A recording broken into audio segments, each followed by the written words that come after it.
Hey, you. Have you ever thought about talking to lots of people all at once? Tell what you think. Share your music. Wouldn't it be great having your own radio show? Well, of course, it would be wonderful. And today, there's a way to make it happen. We call it Spreaker. Spreaker is a free audio platform that allows anyone to create, broadcast, and share a personalized radio show. With Spreaker, you can broadcast live for everyone, everywhere. People will hear your voice when they are driving, working, or running. And with the mobile application, you can be on the air wherever you are. Get ready to turn yourself into a reporter. Give facts in real time using the web. But that's not all. You can share all your stories through our users community, podcast, and social networks. Share all your interests and ideas, whatever they are, and use our mixing console to become the next golden voice. So let's hear what you can do. Join Spreaker.com and find your audience.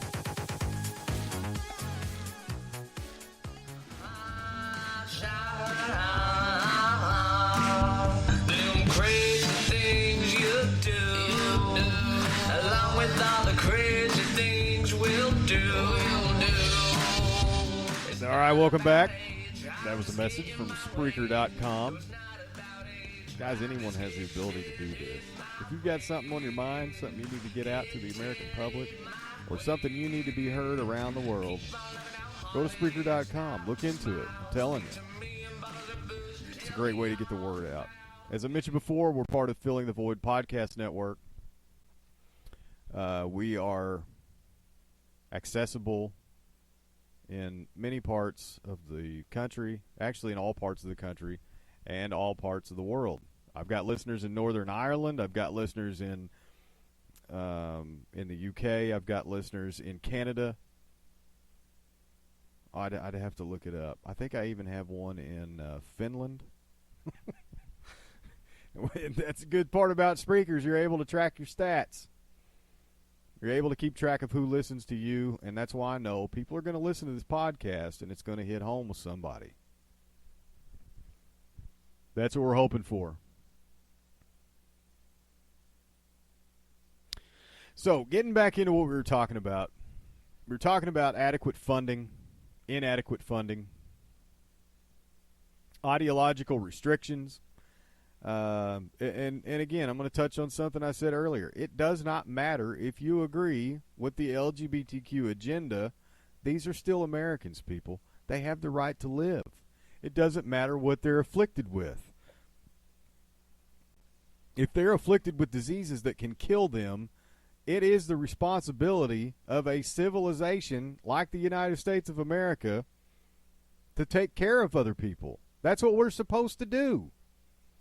And for the Bible thumpers who want to say these people, these gay people, transgender is doesn't exist, it's wrong, doesn't. Still, I mean, it doesn't matter if that's what you think. Go to a different part of the Bible where it tells you to love your neighbor. Okay? Let's not cherry pick the Bible. You can believe whatever you want, but when it comes down to it, actions speak louder than words. And we have to act. There's so many people in the United States of America who depend on the rest of us to help. That's our job. No, this has nothing to do with welfare. This has nothing to do with food stamps. This has nothing to do with unemployment. This has nothing to do with any of that. It has nothing to do with HUD. It has nothing to do with assistance with your electric bill. It has nothing to do with giving people money who in a lot of, I hate to say it, in a lot of unnecessary cases don't need it. This has to do with people who need help. They need our help, and that's what we have to give them. Now, getting back to the Human Rights Campaign, this article here, we're talking about inadequate funding. We're talking about HIV prevention, treatment, research programs. The arrangement has been devastating for members of the LGBTQ community since the little funding that does exist for HIV prevention, treatment, and care has not been focused on or funded in the communities most impacted by HIV. And that's not good. We have got to take a focus on the communities that are impacted the most by HIV and AIDS, that's where our help needs to go. It has to revolve around the communities that are most impacted by HIV and AIDS. Federal and state programs are also hampered by policy decisions grounded in ideology rather than science, such as the allocation of more than $1 billion to failed abstinence-only sex education programs. Now, guys, okay, look, for the Bible thumpers, yeah, don't have premarital sex, don't commit adultery. I understand. Trust me, I grew up in church. I understand what's in the Bible. But first of all, this is the United States of America. Not everyone is a Christian. Not everyone believes what the Bible says. Therefore, not everyone is going to adhere to the same rules you do. Or that I do. Or I mean, look, I've broken these rules. I can't hold anybody to any standard. I'm the last person who can judge on this situation. Trust me. But why are we going to give $1 billion to abstinence-only sex education programs? We have got now look, there are certain schools in America who are advocating to teach 5-year-olds sex education. I'm going to give you my opinion on that. First of all, that is stupid. That is the most ridiculous thing I've heard in a very long time. We don't need to be talking to 5-year-olds about sex education. This needs to work. Let me tell you guys something. When I went into 7th grade, puberty hit me like a Mack truck. Okay? And if my parents happen to listen to this, they'll know exactly what I'm talking about. Puberty hit me like a Mack truck when I went into 7th grade. A lot of funny things happened between my 6th and 7th grade years in that summer. I think I've experienced my first death in the family. My grandpa passed away when I was at Boy Scout camp.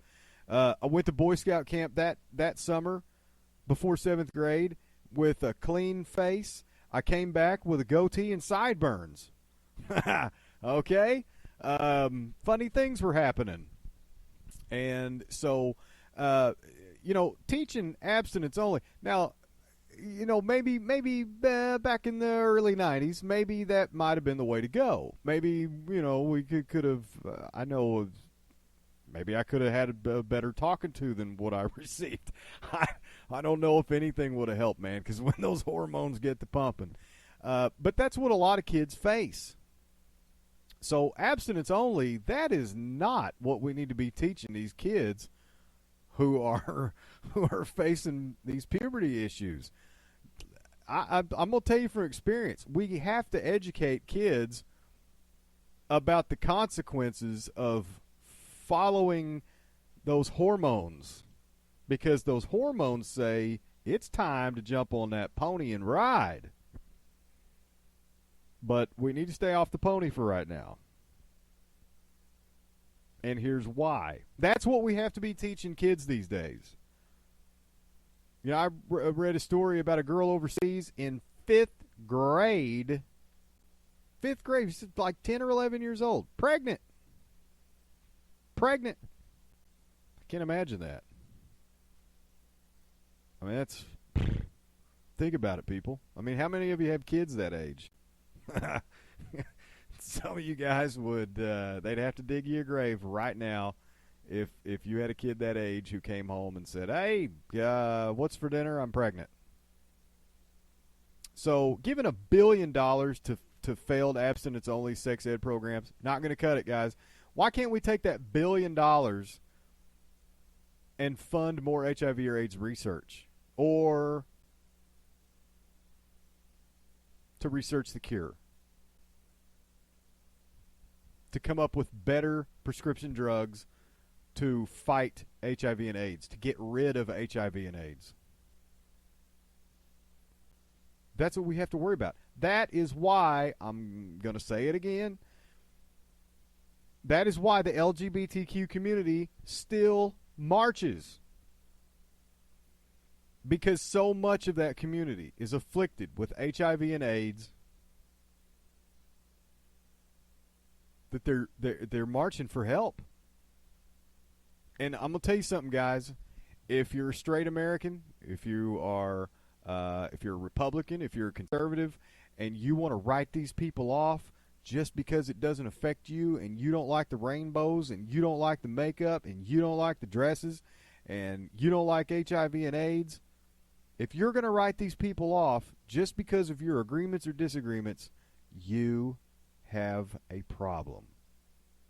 And you're not going about it the right way. Okay? That's not my opinion. That's a fact. That's a fact. Now, coming down here to the end of this, we're going to finish up this piece on hrc.org, Human Rights Campaign.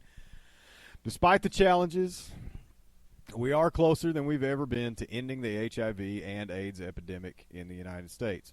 We are closer. We're closer than we've ever been. But we're not at the finish line yet. Major advancements in HIV prevention, treatment, and care have put AIDS-free generation squarely within reach.